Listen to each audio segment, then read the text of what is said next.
Welcome, our fellow lovers of love, and thank you for joining us on yet another excursion through the stream of consciousness down the river of tranquility to fill the lake of life with love.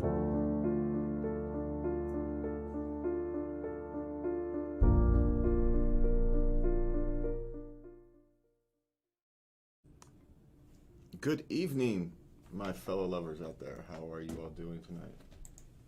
It's been a long day for me. And why isn't that closing? Hold on. No, there's an open window somewhere, and we are playing. There we go. That should do it. Sorry about that. Good evening, everybody. Technical difficulties. I had too many windows open. And so we're having feedback issues. So my apologies for that. But good evening. It's been a day for me, a day of technical difficulties, but we've always worked through them today. It's been a fun day. So we'll get through that. Lovey has got our a list of what are you doing over there? You're just getting yourself confused over there. I can't get late night love. What are you doing?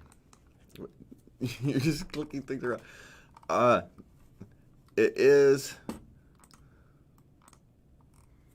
Okay, got it. Boy, we're just having all kinds of trouble tonight. All kinds of trouble right at this jump of the show. So let's try that one again.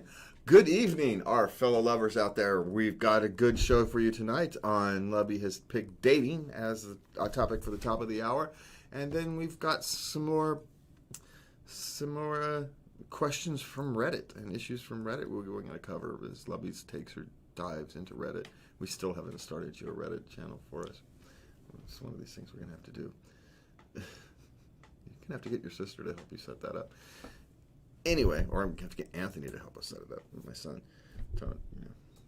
I can't use his nickname on air. That's even worse than using his name because, at least not on this show. I can't use his name. Other shows I probably could, but on this one we can't use his nickname. So we've got a good show coming up, so stick around for that. Let's see if I can get Lovey to push the sex questions off to the end because we never get to the other questions because she always puts the sex questions at the top.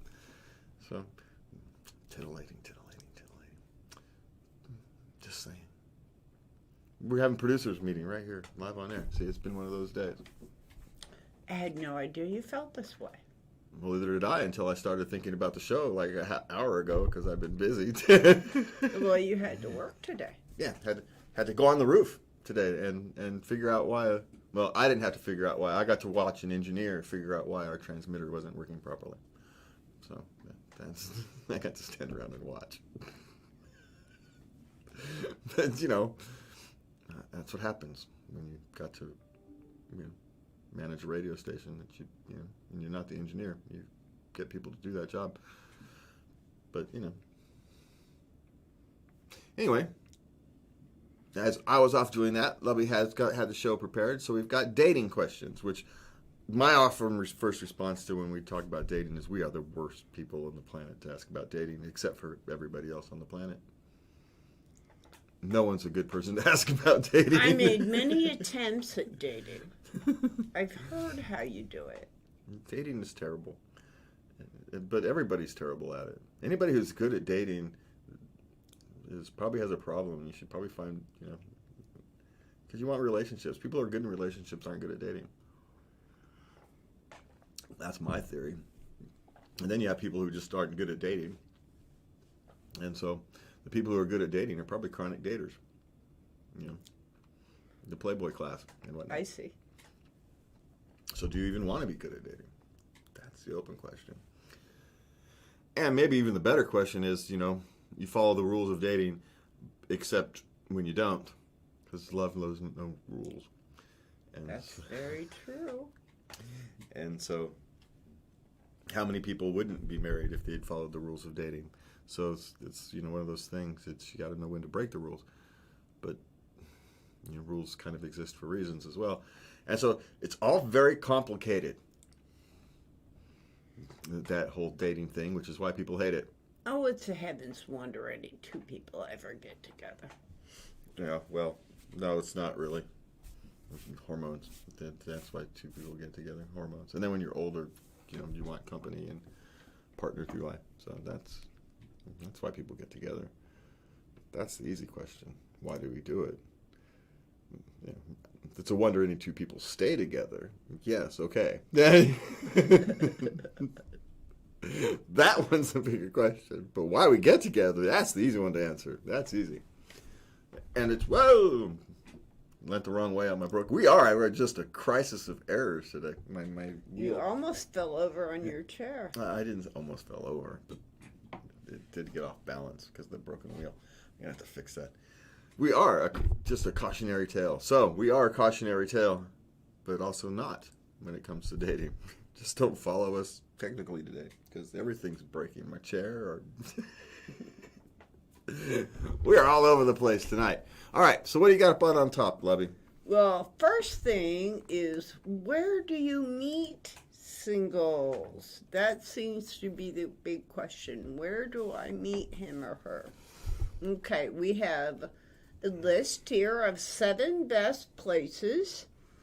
Okay, there's number 1, of course, is dating sites and apps because it's easier, quicker, cheaper, and it's very convenient. That's not necessarily a good thing. 1 out of 5 relationships right now start online. Okay, sitting right here in front of you. We are the product of an online. Yeah, but I'm also saying that the fact that it's cheap, easy, and convenient isn't necessarily a selling point.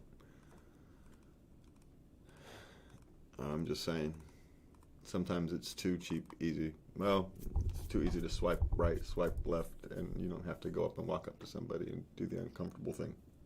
But of course, sometimes that works. So, I'm just saying, it works for 20% of people. So if you're that 20%, they're you. But for those people who it doesn't work, it's an option. Yeah, but like any strategy, you take the strategy that actually works for you, not necessarily strategies that work for other people. But the odd thing is, strategy you may not think works for you may actually work for you. So, see, I have just done a bunch of double-speak word salad and said absolutely nothing, and that's all because dating is that confusing.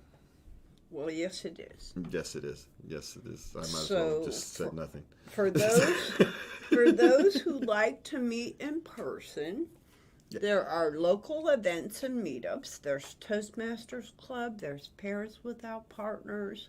There's all kinds of community events. Everything from hiking, you got gaming, movie nights, karate. They got all kinds of stuff. Okay, so was that the 7, or was that just number 1? That was number 2. Okay, what's number 3? Number 3, volunteering. Yeah, you can find people like-minded who have the same kind of mission, meaning search. That's cool. Yep. Okay, number 4, adult classes and educational programs. I'd be questionable about that, but, hey, wherever you can meet other people, I suppose, is a good thing. So, okay, why not? Most cities have cooking, photography, dance, and all other kinds of classes where you learn something new and meet people. Yeah, you have to make sure they're big enough for that to be a relevant thing. If you have a class of 4 people, it's not gonna. Yeah. True. And then you got number 5 is co-ed sports league if you're into sports. Yeah, if you're athletically. And again, finding someone who has mutual interests, right? If you're both Frisbee golfers, that's something you can build a relationship around. Well, not build a relationship, it's a shared interest, which is,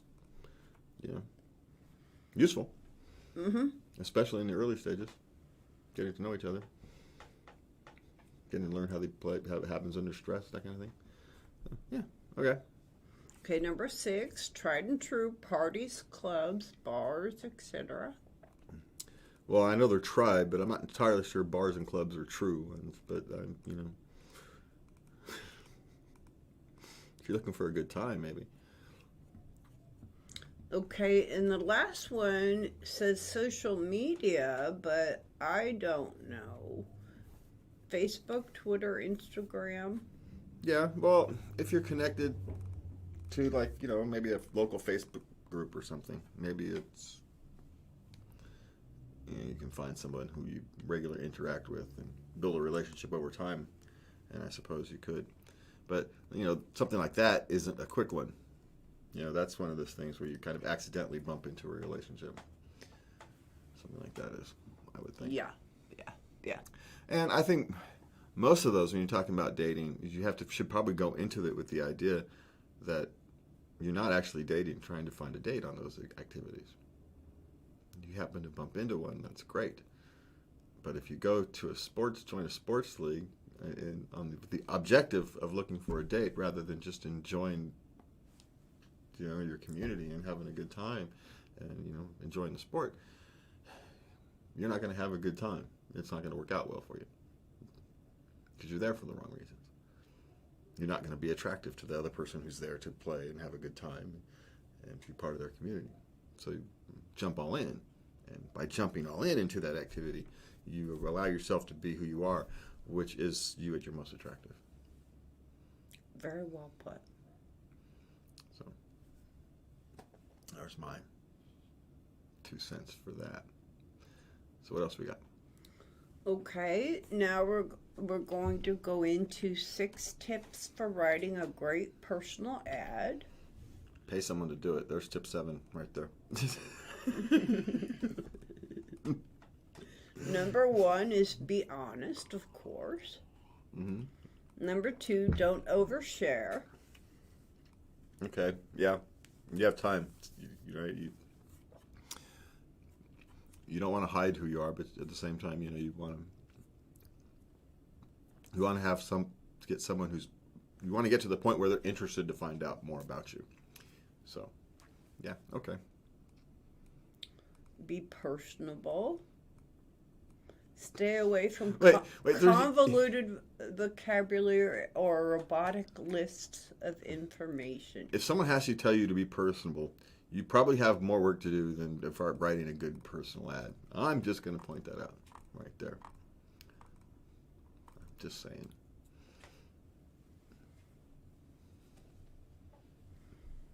Just pointing it out. If someone has to tell you to be personable, that should be a default setting for most human beings, right? Be personable. Someone shouldn't have to tell you to be personable. Especially if you're looking for a date. Seems kind of like the default setting. I'm just saying. I just found it funny. That's all. We can go on now, or is that it? Oh, okay. I was just pointing out. Yeah, you were just going to get me to say the same thing over and over again. Gotcha. Okay. 4. We're moving on. 4. Look at other ads. That's a great way to get ideas for your ad. Number 5. Show recent photos. And number 6. It said, don't get discouraged. Yeah. Okay. The point of dating is to meet new people, learn about them, and see if you have common interests and values that can provide a basis for a lasting relationship. Try to have fun. Yeah. Be yourself. All right. Found the fact that you have to tell people to be personable quite funny. That's from Harvard, by the way, right? Yeah, Harvard this Magazine. is from Harvard Magazine. So, there you go. So what else? What's next on your dating tips list over there, my love? We're going to run through all of your lists tonight because I don't have any good dating tips. I'm the worst dater in the world. If it was up to me, I would miss all the signals of people trying to... Well, I can't pull up what to talk about on a first date, so we're going to go down to 11 things you should not talk about on a first date. Okay. All right. So 11 things you shouldn't talk about. That's probably a better list anyway. And then you can talk about anything that you shouldn't. There you go. Don't talk about your ex. Yeah, that's true. Nobody Clearly. wants to hear that. I have been the victim of that. All night I heard about their ex. Well, that just means they haven't really moved on yet, and so if you feel the need to talk about your ex, it means I you know, got but work it to was do. a long evening. Yes, no, I have not from your side. I'm not. I have no doubt. Just from the psychological perspective. Yes, I was there. I listened. But that wasn't what I was there for. No. I'm not saying it was not a painful experience, but it is what it is. It's less painful for you than it is for them. Well, yes. So. He wasn't ready. No. He was trying, bless his heart. Okay, so what's next? 2, your complicated past. No, save that for date 3. Come on now. You save that shit for date 3, 4, or 5, that kind of thing. Don't talk about money. No, unless it's about, one person is trying to have a more expensive date than another person can afford, but that's a whole different discussion. So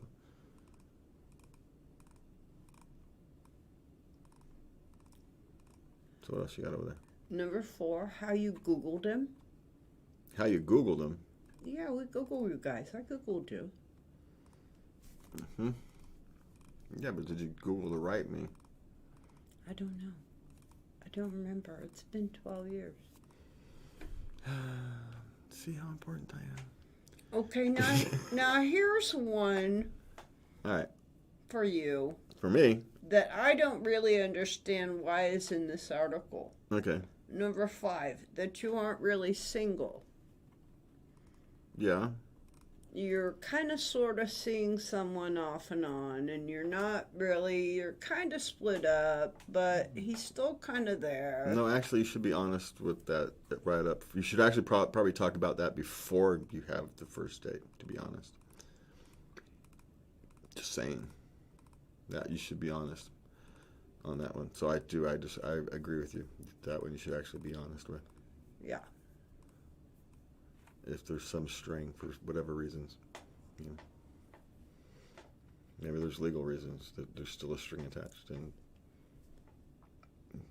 so, these things happen. And if you're honest with them, then you can deal with them, right? That's... Yeah. Yeah. Okay. Number 6, family drama. Yeah, you save that for date 5. Yeah. You're gonna have to cover that thing, right? You're gonna have to go there eventually, but not your first date. Okay. Right. No one chooses their family, but if there's one thing he should know about you at this stage, it's that you love your family and you would tell your date all about them later on. Yeah. You don't do a garbage dump on them on the first date. That's just rude. Why are you even here?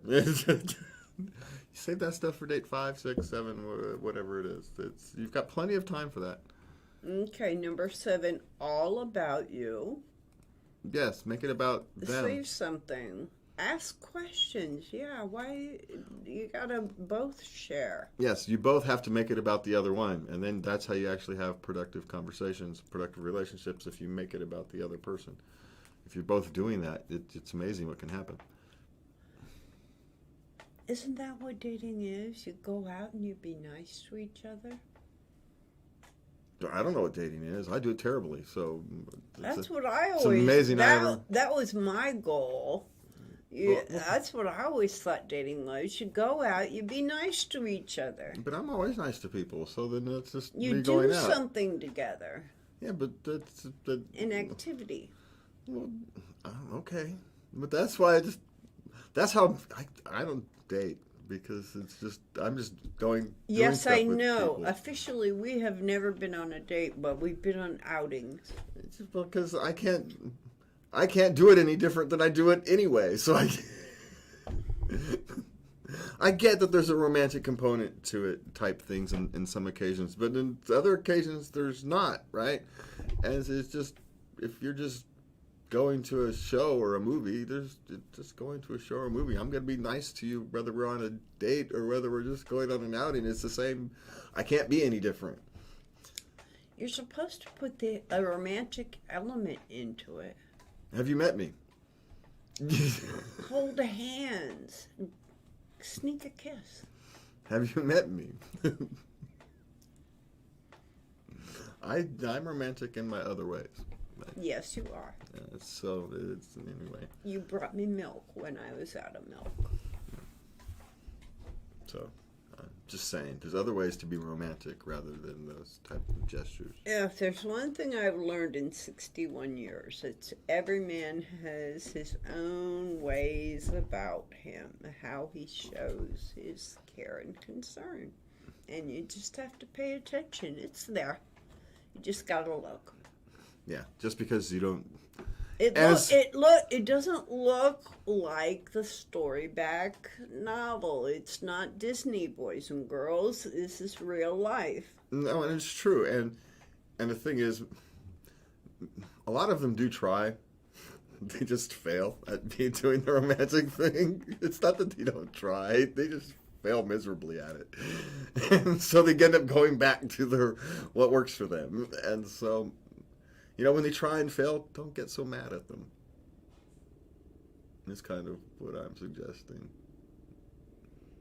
Sometimes appreciate the effort. Yeah, sometimes when men fail to be romantic, they try and fail miserably, and we do. There's no question about it. Look at me. It's just, we do. We fail.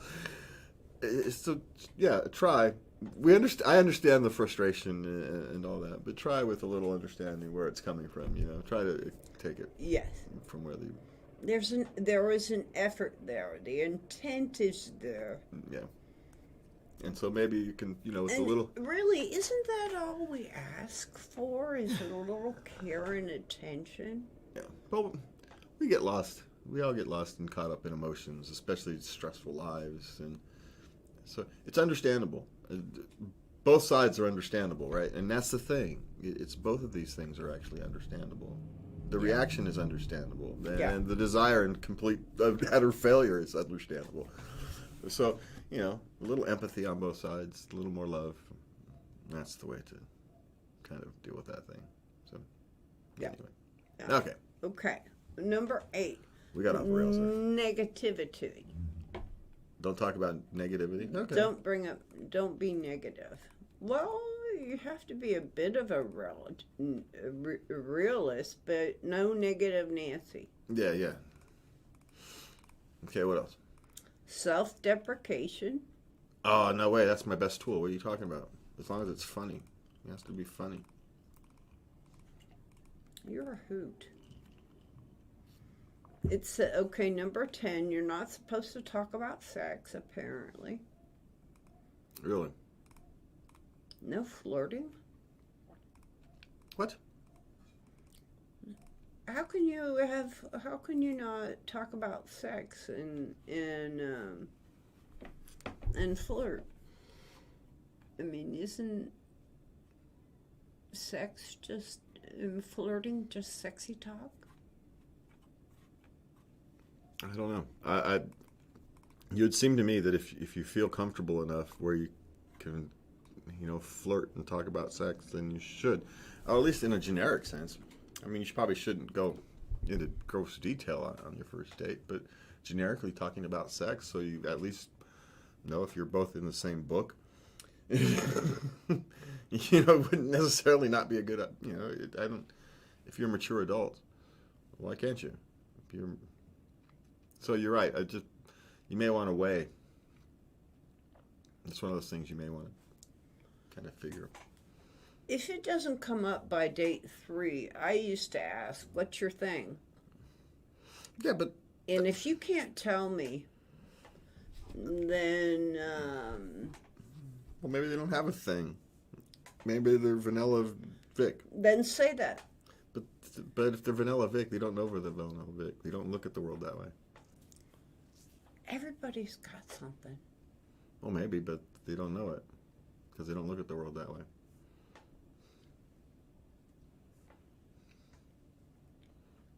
Just saying. Well, I had one tell me he had a thing, and I'm like, okay, what is it? And he said, I can't tell you. Oh yeah. Well, we're not going to be able to get very far here. Well, no, but what he didn't want to do is push you away too soon, which ends up pushing you away too soon. But how do you have that conversation? That's some of these things are difficult conversations to have, right? So. That's why you don't have them on the first date. Okay. Unless you're into that kind of thing. That's what you're there for, I guess. I don't know. All right. So what else we got? What's next? Too much too soon. Okay, you don't want to talk about the future. Yeah, you probably don't want to talk about how many kids you have and the size of wedding you want and all that kind of thing on the first date. Yeah.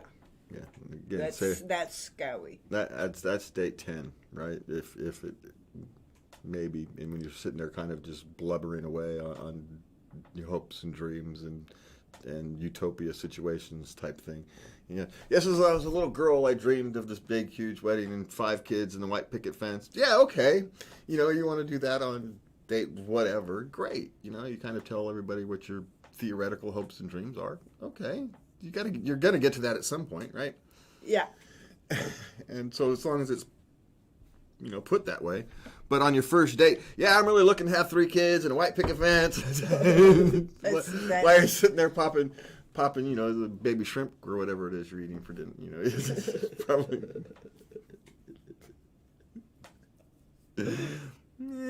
some things you want to be careful with. It's how you do it. And so there is that. All right, so what's next? Okay, now. We've all been in those uncomfortable situations where early on that it's not gonna work out. Yeah. So how do you handle that? You ghost them.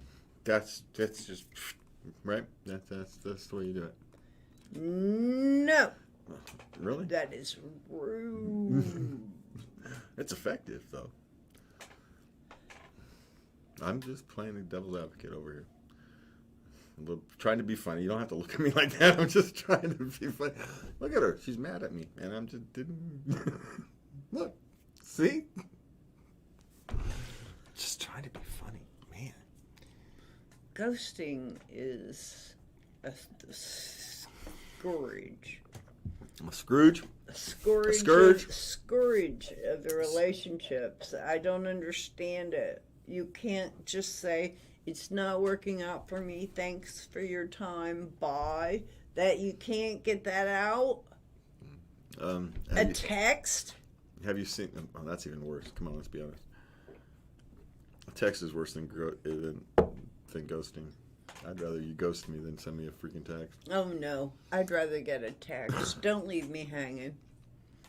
And see, and this is why it's so hard, because there's different people have different perspectives on this. I wouldn't want to text. Give me a phone call. Come talk to me. Or just never talk to me again. It's fine. Whatever. So, but there is a problem in the modern world is we haven't taught people how to deal with conflict. Oddly enough, all these conflict resolution classes never taught people how to actually deal with conflict. Taught them how to sweep it under the rug. They didn't teach them how to actually deal with it. And so they don't know how. And it's a hard thing anyway, right? Even in the best of circumstances. Yes, it is. It's very uncomfortable. And so when you've literally been taught to avoid it, ghosting is an end result. It actually makes sense. So, but on the plus side, it's one of those things that can be fixed. It's emotionally immature. Yeah, it is. And lots of people are emotionally immature. It's kind of the state of humanity, right? Until you're not. You are emotionally immature until you're not. And when that happens, some people it happens young, some people it happens old, some people are still waiting.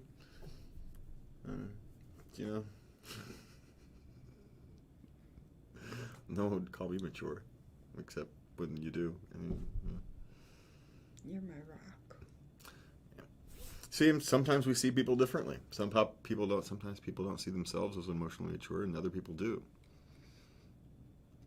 So, perspective is a weird thing. And so relationships are hard, and so we can sit here and we can give you tips and advice, and we can go to tap the best minds from Harvard and what their perspective is. But realistically, what happens is you follow what we call our heart, which is really our mind arguing with itself and coming to some conclusion that it can't explain. And we say it's our heart. But it's what it is. Sometimes it leads us down roads of destruction. Other times it leads us on the path to a greater self. And the choice ultimately is ours. And we need to be cautious along that trip on how we interact with others, because they are all on their own journey. And you don't want to make other people's journey any harder than it has to be. And the reason is because you don't want them doing the same to you. All back to that golden rule thing. Exactly. And what's interesting is all major philosophies and major religions, all kind of fundamental, if you drill down to the fundamental meaning of them, it all goes down to kind of that. Be nice to people, because you want people to be nice to you. Even if it's selfish. Being unselfish is actually selfish. It kind of is. Yeah. Yeah, in the long run. In the short run, maybe it's not. But in the long run, it is. Long run it is. Okay, Lubby, what do we have from Reddit today? Oh, by the way. We aren't going to go into these 15 helpful tips? No, because it's 9:30. We're halfway through the show. It's time to move on. Okay. And we're going to have to start. One of the things as you produce these shows over these times, because remember, Lubby's producing these shows, is you figure out what is actually a half hour worth of discussion or not. You get pretty good about it. You leave yourself about 10, 15 minutes leeway. But you're going to end up dropping. But just in case you... I'm learning. Yeah. You haven't seen me complain. No. Nope, it's just when it's time to move on, I'm the host. When it's time to move on, it's time to move on. Okay. Well, we're going into questions. It's time for questions. All right, what do you got? Relationships. Mm-hmm. How would you feel if your mother opened your children's birthday cards and made her own decision on what would happen with the money? Okay, backstory. Okay. Because it was a very long thing, but to put it short, the grandmother would give the grandchildren birthday cards with money in them, and then she would open the cards, take the money, and make the decision on what they would get to spend it on. How old were the children? I don't know. It depends, entirely dependent on how old the children are. That's really my response to that one. It's entirely dependent on how old the children are. And, parents are there to make best choices for their children. And sometimes, get some children, a child needs shoes. Sometimes you're getting new shoes for your birthday from grandma, whether grandma buys them specifically or not, because that's what you need. Right? So we all might want to have an emotional reaction to it. I can't swallow. You all right over there? Excuse me. You okay over there? I'm all right. Okay. And so we want to be careful before you jump into judgment about what that family needs, what those money needs to be spent for. I don't know. Maybe baby needs shoes, and so getting that toy is less important, and so that's what the shoes are going to be bought for. That's what that money is going to be used for. And again, there comes an age, I don't know exactly when that is, 9, 10, 12, where children becomes more difficult to make that choice for your children. But at some point, I don't have a problem with it, depending upon circumstances, age of child, etc. Well, I don't think the grandmother should be able to go in and just scoop out money out I of thought the you said child. grandma. I thought it was the grandmother, the one. The grandmother was the one scooping out the grandchildren's gift that she just gave them. So why didn't you just give them the gift? I know, right? There's something I'm not understanding. No, you're not. That's exactly it. No, there's something that they're not saying. Maybe we don't. Maybe it was in the longer story, but there's some detail in that longer story that is. It was pretty straightforward. No. There's a devil in the details, and maybe they didn't say. Maybe the devil in the details is something they didn't say. Huh. So, that's my guess. Now, yes, the grandmother doing it is very weird, but she's giving them money. So yeah, it's just, why would you do it that way? If you want to give them a specific gift, just give them the freaking specific gift. Right? I know. If you wanted to buy shoes, buy them shoes. I suppose if you wanted to earmark it for shoes, you could put in a note, here's for some shoes. Right? That's what my grandparents did. We got winter boots So for Christmas every year. So there's something going on. Now maybe it's an over-controlling grandma can't let go, or maybe she doesn't trust the parents to not use it for something else. Who knows? Maybe it's not the kids. Maybe she didn't trust the parents. But again, why would you not do it that way? It still doesn't make any sense. Anyway, there's something that doesn't make sense. There's some detail in the story that would make it more sense. But anyway. Okay. All right, what's next? All right. Yesterday I went clubbing for the first time. Bad idea. I got drugged and blacked out for the whole night.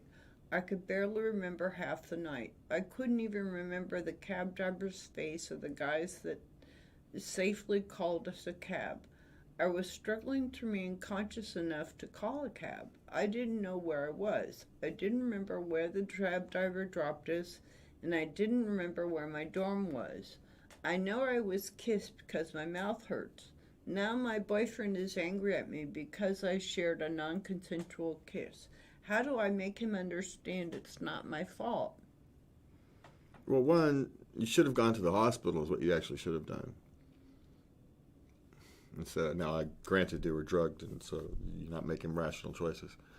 But that's really what should have happened, is you should have gone to the hospital. And if you're on campus, you should probably still go to the campus thing and deal with it. Explain to them what happened to you.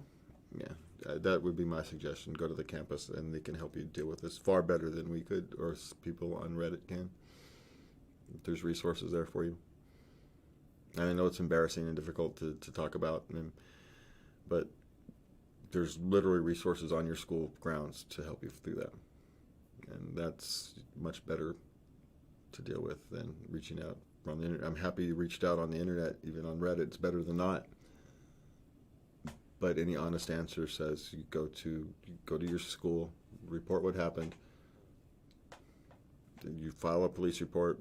They can help you track back what happened, because you don't want it to happen to somebody else. You know, counting your lucky stars that it wasn't any worse is a good thing. But you want to take your power back. That's what you do.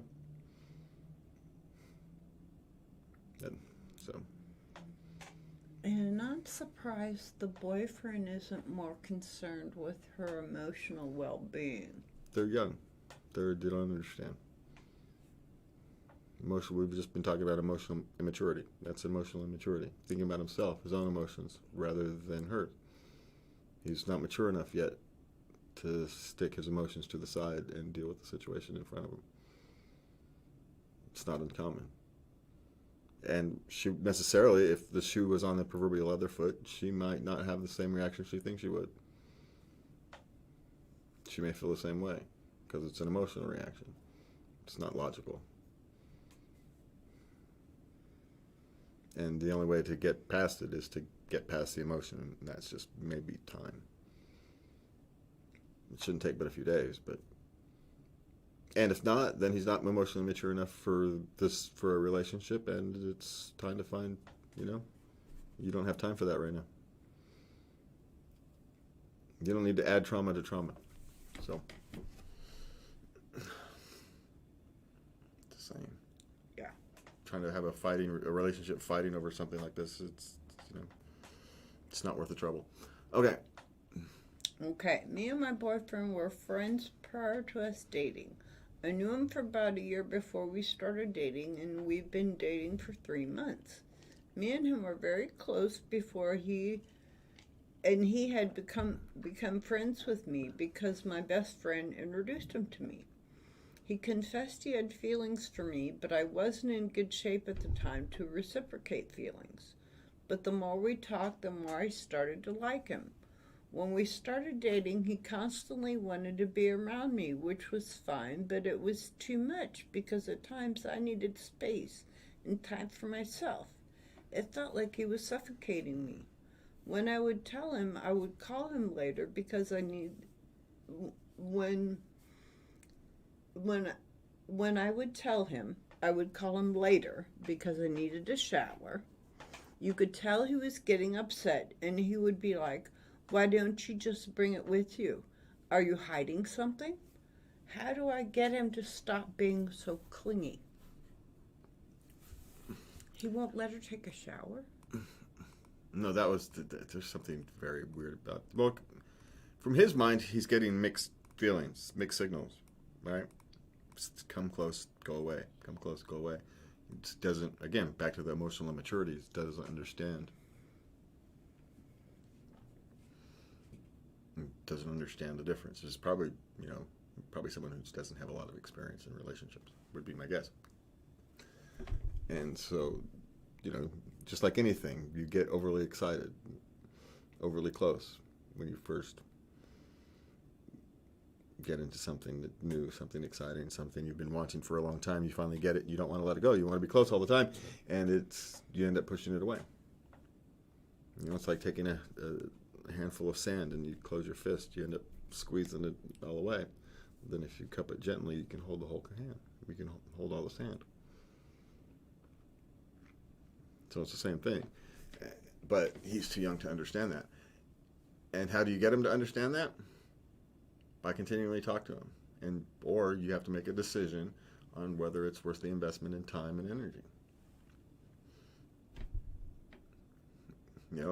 If having these conversations is unproductive, then he's not in a place for having a long-term productive relationship.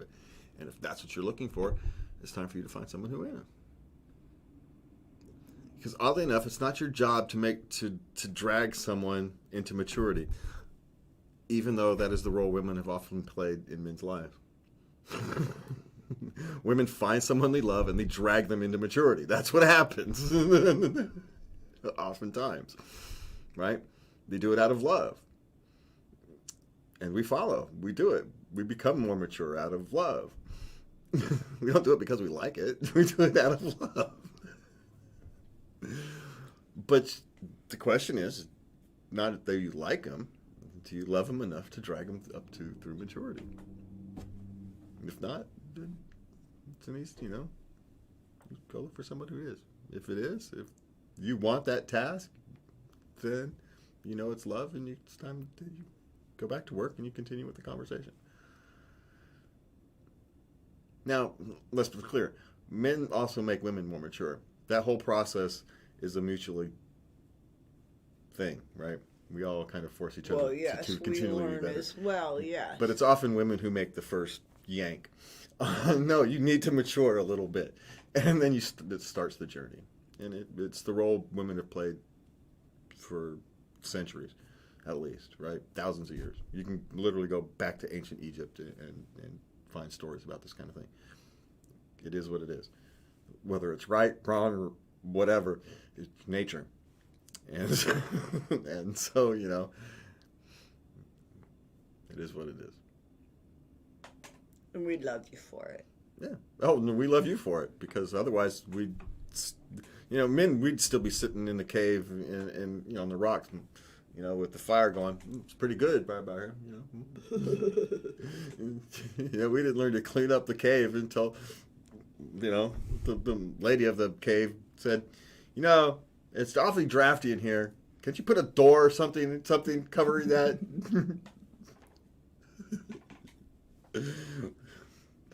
Can you like do something about all this poop? Why are we pooping in the floors of the house place where we live? Can we stop doing that? Can you figure out something? Fine, I'll figure out something. Yeah. That's how it happens. I swear to God, that's how evolution, cultural and societal evolution has happened. It's men trying to please their wives. It's just so much has happened because men are trying to please their wives. I think it's a wonderful thing. All right, what's next? All right. My fiance has changed his preferences directly to fit in to a female coworker of his. He gets a new job after being unemployed for a while due to mental health and starts working with a 23-year-old named Chrissy. He talks about her just like he talks about all his other employees. No suspicious behavior in the beginning. But then shit just changes quick. Like he's not a dog person at all and has expressed multiple times that he never wants one. But all of a sudden, out of the blue, he needed a dog and was constantly looking up photos of dogs or watching TikToks of dogs. And lo and behold, now we have a dog. The connection there is that Chrissy brings her 3 dogs to work every day and only posts on social media about how much of a dog mom she is and how she can't trust anyone who doesn't like dogs or can't be with anyone who doesn't have or like doggos. Second thing, Matt doesn't drink often, and when he does, he is strictly a whiskey drinker. He hates anything pumpkin flavored and hates beer. He all of a sudden starts bringing home Pumpkinhead beer every single weekend. This was shortly following Chrissy posting on Facebook about being upset because she ran out of Pumpkinhead and had to drink a different beer or whatever. I only know her post because she added me on Facebook some months back. Am I being paranoid? But yes and no. Because in a sense, it's actually not uncommon, especially if there's an attractive young woman, for a man, even with no romantic interest, it's just kind of thing, to have his eyes opened to ideas that wouldn't otherwise be open to. Right? He didn't like dogs, but now that he has to deal with dogs all the time, he's kind of opened his mind to it, and so he's more responsive to getting a dog. Hey, these dogs, they love her. It's like a little partner kind of thing. It's like having a little friend around. It's kind of cool, right? And all of a sudden, you can kind of, change your mind on a dog. And someone can get you, like, I used to not eat Chipotle things until a friend of mine got me to eat Chipotle one time. Work for him.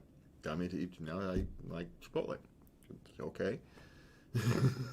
Right? Of course, I only eat the one thing, but that's a whole nother. Who was this hussy? It was James. So there you go.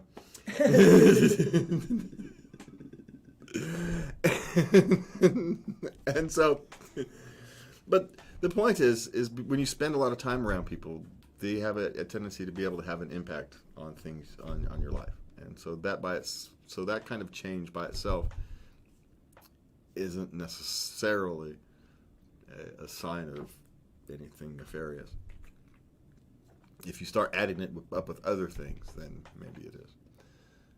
So, are you being paranoid?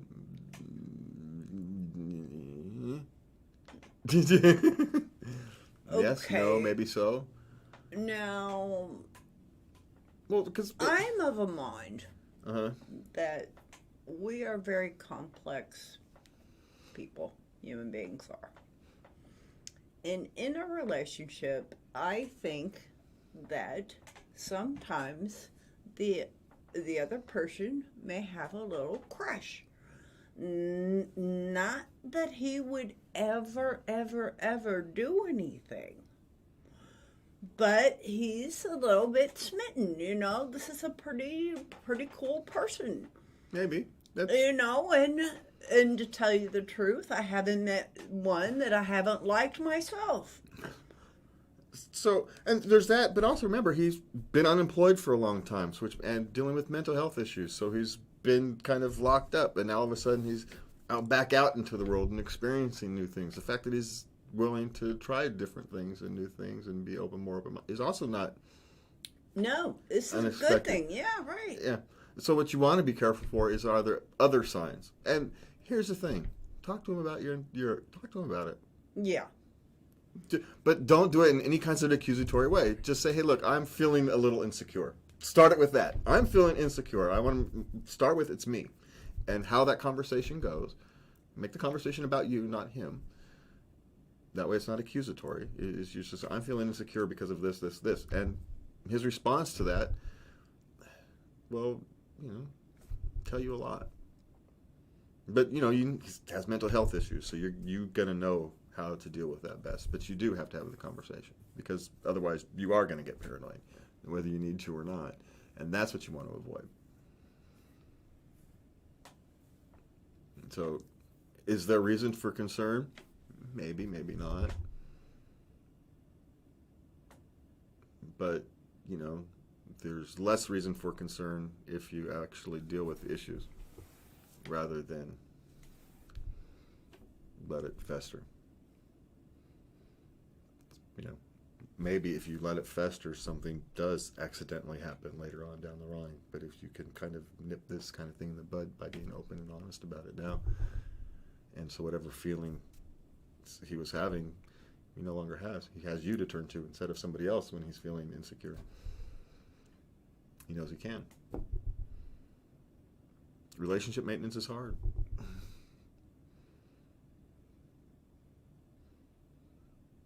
So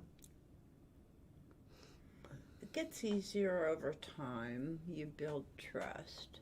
yeah, well, it gets easier, but these things come up. But it's still an effort. Yeah.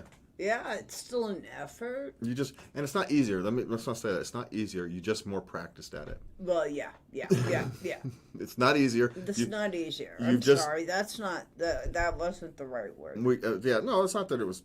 We just be clear what it actually is, so people aren't confused out there.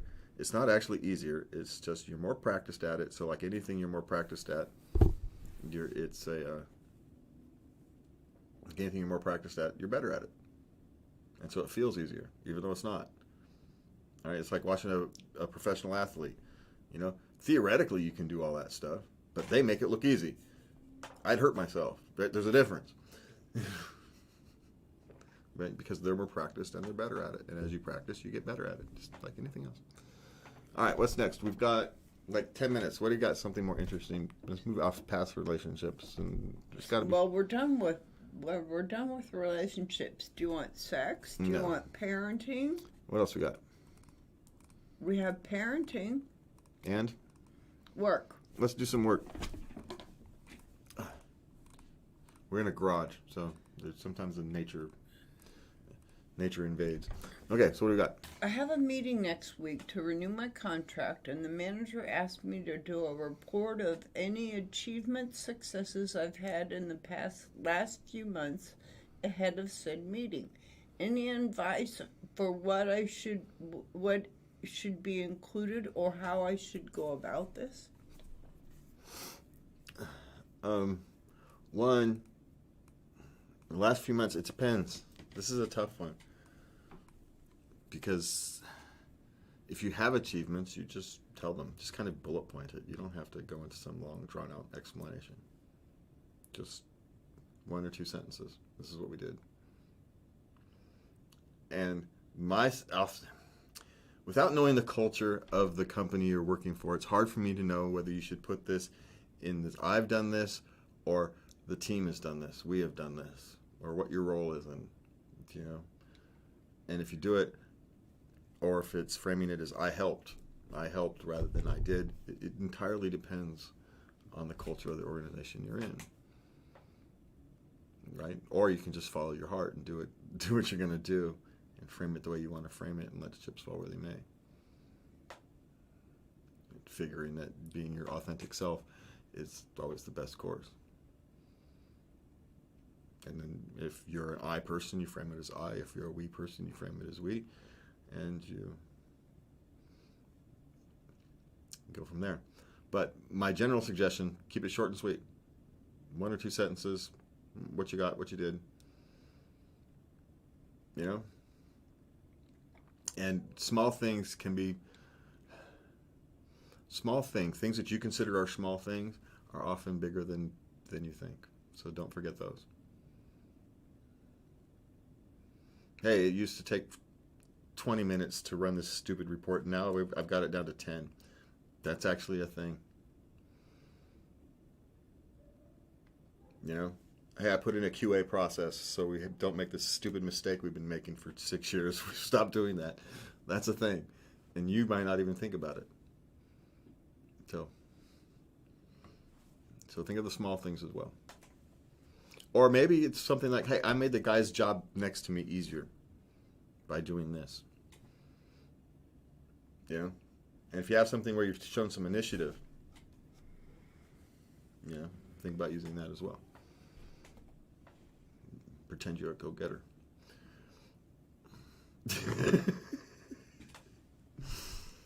Okay. Okay. I'm leaving my job. Suppose you anticipate being asked where you're going, why you're leaving, and if you'll attend an exit interview. And suppose there's no merit to answering these questions and you'd like not to. How can you completely refuse? Without burning bridges, I'd just like to shrug all this off. By not going? You don't have to go. If you want to quit, you can just quit. Just walk out. Just don't walk out in a way that is toxic to the people behind you.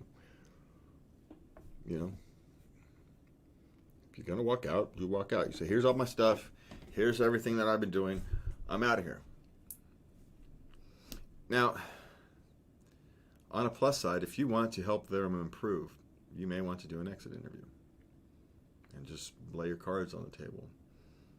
Do you like that Office Space interview where the guy comes in and just tells them all kind of the brutal ass honest truth? So no, I'm really a lazy asshole, but you guys are even worse. But it's not my fault. It's you. This corporation just sucks all the life out of us. You know, it's terrible. You know, you do have the freedom to do that. Now, you don't have to burn bridges. Burning bridges is how you do it. So it's how you carry yourself from this point forward. And so if you don't want to burn bridges, if you want to show that you're a professional, then, you know, maybe you go through some of these steps. You don't have to, so you can do it on your terms now. But, you know, as long as you do the basics, you turn in your passwords, you do all the kind of the proper stuff, and you can walk away with a good conscience, then you can walk away with a good conscience. But you may burn bridges that way. Going through their process, you know, maybe they have a feedback process. And so maybe someone does look at these exit interviews and says, hey, there's something wrong with our culture that we have to worry about. And, you know, maybe you leaving can have an impact on making the culture better or something of that nature. Or maybe not. You have to make that choice. But you do get to make that choice. They're no longer your boss. So, all right, what's next? Okay. I've worked my job for 2.5 years. I'd have 17 days off sick because I have a medical condition I'm taking meds for. I normally get to work 5 days. Now I'm only allowed to work 3 days a week because my manager has worked out how much I've worked over the last 12 weeks, and I'm now working that average, if that makes sense to anyone. Does that make sense to anyone? Yeah. He's scheduling you for what you have shown you can handle.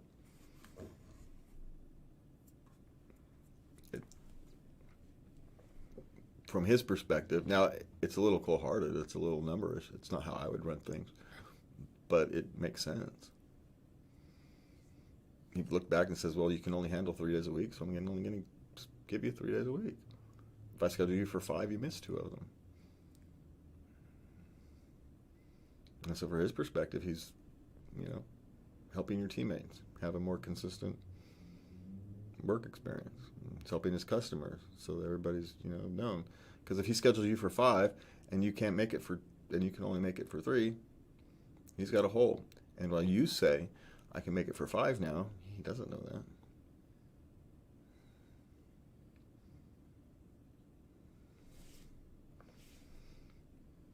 Now, granted, it's not how I would do things.